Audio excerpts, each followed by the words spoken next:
Shalom Bapak Ibu, Saudara yang kasih Tuhan. Kita masih menikmati kebaikan Tuhan. Bersama-sama kita akan bahas firman Tuhan yang membuat kita akan semakin bangkit, bersuka cita. Kita akan bahas di dalam Roma 4 ayat 6-8. Ada dua hal yang saya akan sampaikan di sini. Yang pertama, di dalam ayat ini dikatakan, berbahagialah orang yang diampuni pelanggarannya dan yang ditutupi dosa-dosanya. Berbahagialah manusia yang kesalahannya tidak diperhitungkan Tuhan kepadanya. Tahukah kita bahwa kita adalah orang yang berbahagia karena dosa kita diampuni dulu, sekarang, dan selama-lamanya. Amin. Yang kedua, berbahagialah manusia yang kesalahannya tidak diperhitungkan Tuhan kepadanya. Jadi kalau kita berbuat salah, Allah tidak memperhitungkan kesalahan kita. Apakah karena Allah berubah menjadi Allah yang lunak? Tidak. Satu-satunya alasan kenapa Allah tidak lagi memperhitungkan kesalahan kita, karena Allah sudah memperhitungkan semua kesalahan kita dan pelanggaran kita, dan sudah menghukum semua kesalahan kita di tubuhnya Yesus. Mungkin muncul pertanyaan, kok gitu penjelasannya? Nanti orang akan semakin enak loh berbuat dosa. Itu pikiran kita. Kalau kita tahu dosa kita yang banyak diampuni, maka kita akan semakin mengasihi Tuhan dan mengasihi Tuhan lebih lagi. Jadi bagian kita adalah harus selalu kembali kepada salib Yesus. Selalu ingatkan diri kita tentang apa yang telah terjadi di atas kayu salib. Apakah ini akan menghasilkan kehidupan yang seenak-enaknya? Tidak, tidak mungkin. Percaya sesuatu yang benar akan menghasilkan kehidupan yang benar. Kita harus tahu siapa diri kita yang sesungguhnya di dalam Yesus. Kita harus tahu apa saja yang Tuhan telah berikan buat kita di dalam Yesus. Kita harus tahu terlebih dahulu siapa diri kita sebelum kita melakukan sesuatu. Kita adalah orang yang benar, kudus, tidak bercacat di dalam Kristus. Apa yang kita lakukan tidak bisa mengubah siapa kita di dalam Yesus. Jadi betapa pentingnya melihat diri kita sendiri sama seperti ketika Allah melihat diri kita di dalam Yesus Kristus. Di dalam Alkitab ada seseorang yang bernama Bala. Bala adalah Raja Moab. Ketika bangsa Israel keluar dari Mesir, tiba di Moab, berkemah di Moab, Raja Moab menjadi ketakutan. Selanjutnya Bala ini merekrut tukang tenun, tukang santet yang terkenal pada saat itu yang bernama Bileam. Bileam punya reputasi yang baik. Siapa yang diberkati Bileam, dia beroleh berkat.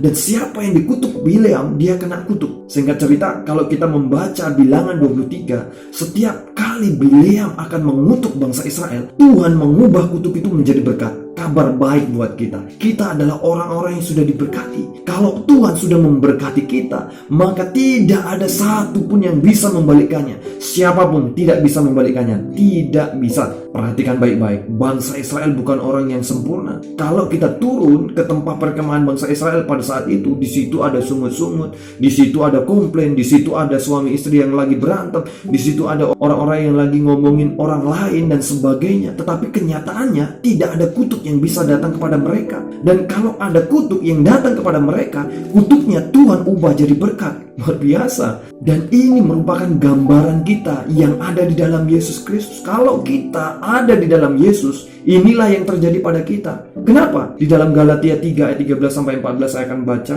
Kristus telah menebus kita dari kutuk hukum Taurat dengan jalan menjadi kutuk karena kita. Sebab ada tertulis, terkutuklah orang yang digantung pada kayu salib. Yesus Kristus telah membuat ini supaya di dalam Dia berkat Abraham sampai kepada bangsa-bangsa lain, sehingga oleh iman kita menerima roh yang telah dijanjikan itu. Untuk apa Yesus mati di atas kayu salib? Untuk menebus kita dari kutuk. Hanya dari kutuk. Kalau kutuknya sudah ditebus, kutuknya masih ada? No, tidak ada. Kutuknya stop. Tidak ada kutuk yang bisa datang kepada kita. Kenapa Yesus mati untuk menebus kita dari kutuk? Yesus Kristus membuat ini, ayat 14 berkata, supaya di dalam Dia berkat Abraham bisa sampai kepada kita. Itu sebabnya kabar baik buat kita. Kalau kita percaya pada Yesus, kalau kita ada di dalam Yesus, tidak ada lagi kutuk yang bisa datang kepada kita. Yang bisa datang kepada kita hanya berkat. Kalau ada kutuk yang datang kepada kita, Tuhan akan ubah kutuknya menjadi berkat yang besar di dalam kehidupan kita. Kita memang tidak sempurna, tetapi kita tetap diberkati. Kenapa? Pertama, Allah sudah mengampuni semua pelanggaran dan dosa kita. Yang kedua, Allah tidak lagi memperhitungkan kesalahan kita. Itu sebabnya Daud berkata, berbahagialah kita.